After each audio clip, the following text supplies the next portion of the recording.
बिस्मिल्लाहिर्रहमानिर्रहीम। अस्सलाम वालेकुम। मैं हूं आपका भाई अब्बास हमदानी। आज का हमारा टॉपिक मुस्तकबिल। दोस्तों, मुस्तकबिल में क्या होगा, ये सवाल एक फ़र्द से लेकर एक कौम तक के लिए बराबर अहमियत का हमल है। एक नौजवान भी ये जानना चाहता है कि इसका मुस्तकबिल क्या होगा। लातादाद दानश्वर ये जानने के लिए दिन रात मसरूफ़ हैं कि इस कुराए अर्ज़ का मुस्तकबिल क्या होगा, जिसे ज़मीन कहते हैं। कुछ सियासत की रोशनी में मुस्तकबिल के बारे में बताते हैं, दीगर माशियाती हवाले से बताते हैं। अल-मुख्तसर हज़ारों दानश्वर बहुत से शोबा हयात के मुस्तकबिल के बारे में अपनी अपनी राय का इजहार कर रहे हैं। हमें इस हकीकत को नहीं भूलना चाहिए कि जिस सियारे पर हम रिहाइश पजीर हैं, इसका सिर्फ 33% हिस्सा खुश्की पर मुश्तमिल है और बाकी सारा पानी है। इस 33% में से 13% आम इंसान की पहुंच से बाहर है, क्योंकि ये पहाड़ों, ग्लेशियर्स, वादियों और दरियाओं वगैरह पर मुश्तमिल है और नाकाबिले रिहाइश है। बाकी 20% जिस पर इंसान रहता है वो खुराक के वसाइल रखता है और इंसान और जानवर दोनों को संभाल रहा है। जब हम इस कुरे की मुस्तकबिल की बात करते हैं तो इसका मतलब यही 20% हिस्सा होता है, क्योंकि यही मसाइल और वसाइल वाली सरजमीन है। वो तमाम लोग जो मुस्तकबिल की बात करते हैं अपने अंदाजे महदूद अरसा और वक्त के लिए पेश करते हैं। कुछ के अंदाजे एक नस्ल तक के लिए और कुछ के 2 या 3 नस्लों तक के लिए होते हैं। मौजूदा दौर के साइंसदानों का ख्याल है कि हमारा निज़ाम शमसी 40-50 अरब साल मजीद चलेगा। तब हमारा छोटा सा सूरज जल कर खर्च हो जाएगा और बुझ जाएगा। अगर हम 50 अरब साल के बजाय इस जमीन की मजीद उम्र 5 लाख साल ही फर्ज कर लें, तो भी हम ये फैसला करने के काबिल न होंगे कि इसका मुस्तकबिल क्या होगा। कहने का मतलब है कि 5 लाख साल बाद इस सियारे की कुल आबादी कितनी होगी, इस अरसे में साइंस कितनी तरक्की कर लेगी, जोग्राफिया में कितनी तब्दीली आ जाएगी, हमारे माशी ज़राए क्या होंगे और इंसान की इर्तकाई शक्ल और हुलिया क्या होगा।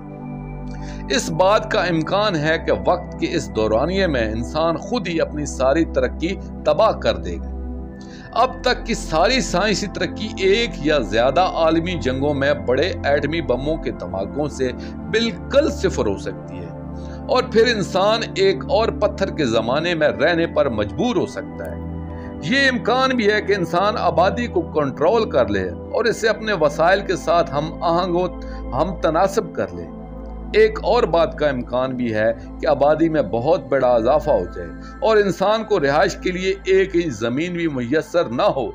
लेकिन एक और इम्कान भी है कि जिसे रद्द नहीं किया जा सकता कि इंसान किसी दूसरे सियारे का माहौल अपनी ज़रूरियात व एहतियाजात के मुताबिक बना ले और इजाफी आबादियों को वहाँ मुंतकिल कर दे। बहरहाल इस बारे में यकीन के साथ कोई पेशगोई नहीं की जा सकती। कुछ दानिशवरों का ख्याल है कि इस सियारे पर मुस्तकबिल चंद बड़ी तहजीबों का तसादम देखेगा, जिसके नतीजे में सिर्फ वही तहजीब जिंदा रहेगी जो सबसे ताकतवर होगी। मौजूदा दौर के कल्चर और रसूम के हवाले से हम इस अमल का मुशाहिदा कर रहे हैं। यहाँ टकराव हो रहा है, लेकिन कुछ दो और कुछ लो की शक्ल में। मिसाल के तौर पर रियासत हाय मुत्तहिदा अमरीका ने जर्द फामों यानी चीन, जापान वगैरह को माइकल जैक्सन दिया है, जबकि जर्द फामों ने इन्हें योगा, जूडो, कराटे, कंग फू वगैरह दिए हैं। ये अलग बात है कि जो अमेरिका ने दिया है वो मनफी शय है और जो लिया है वो सेहतमंद शय है। दोस्तों, यूएसए ने गरीब ममालिक पर बहुत सी अनायात की हैं, जबकि गरीब ममालिक ने इसे ड्रग माफिया दिया है और यूं इसके साथ खाता बराबर कर लिया है। ये एक तबादला है, टकराव तो नहीं है। इसकी वजह यह है कि पहले दिनों में दुनिया को बहुत बड़ा ख्याल किया जाता था, लेकिन अब ये सुकड़ गई है। ज़राए आमदोरफ्त और इलेक्ट्रॉनिक मीडिया की तेज रफ्तारी ने दुनिया के मुख्तलिफ कोनों के दरमियान फासलों को कम कर दिया है और नकल करना तो इंसान की फितरत है। इस नकाली को गलत तौर पर कल्चर की मुंतकली कहा जा रहा है।